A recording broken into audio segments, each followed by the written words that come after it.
Hi everyone! So, myself and my good friend Lord Christopher Monckton, who is the world's best known climate skeptic, have decided to make a video series on climate realism and explain to you some scientific facts about climate change and climate realism, in fact. So we are going to debunk the main arguments coming from the side of the climate alarmists and explain why most of what you hear in the mainstream media is nonsense.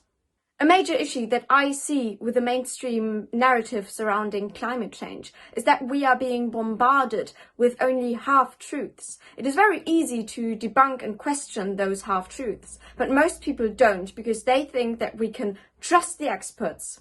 As you know, there is this consensus myth going around that says that 97% of scientists agree that climate change is real, or something like that. But is that really how science works? By, first of all, asking very vague questions that don't really tackle the core problem at hand. And does science really reach its conclusions just by counting heads among experts? And who are those experts?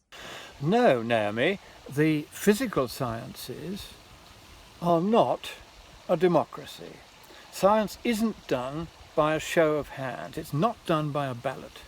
It's done by careful observation and measurement, followed by the application and development of rational scientific theories based on the data and expressed in the language of science, which is mathematics. But even scientists seem to talk about consensus.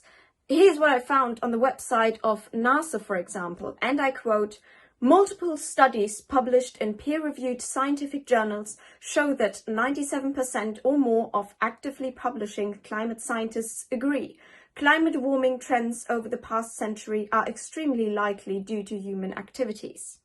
As we shall see in this series, one reason why one can't rely upon any claimed 97% consensus is that even if there were such a consensus, which, as we shall see, there isn't, the mere fact of the existence of that consensus would tell us nothing at all about whether the proposition to which that consensus is said to adhere is true or false.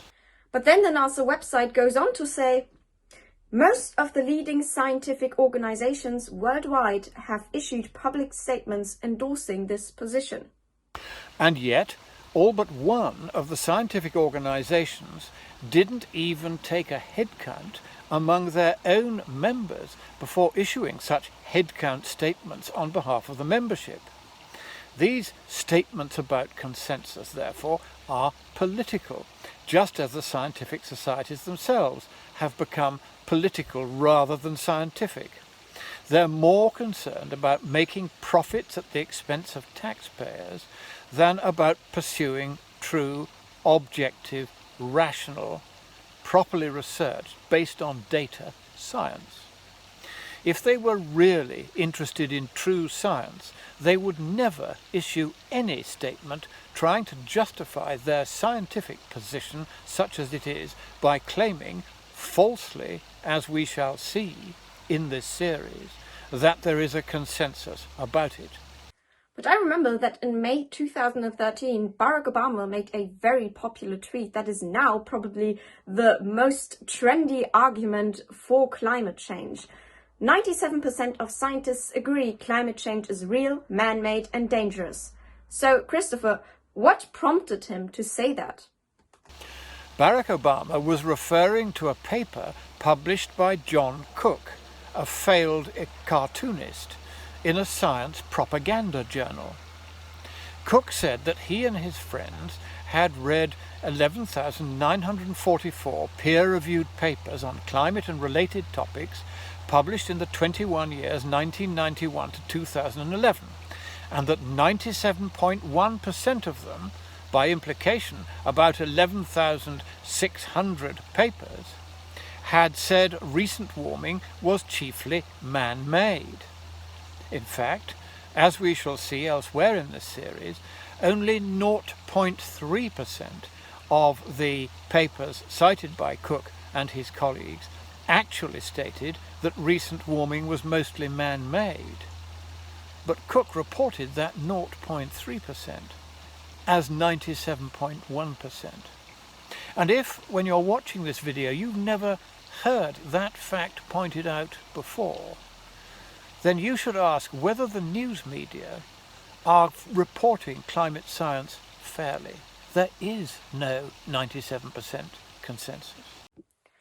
Well, if that was true, then at least it could be said that a consensus existed.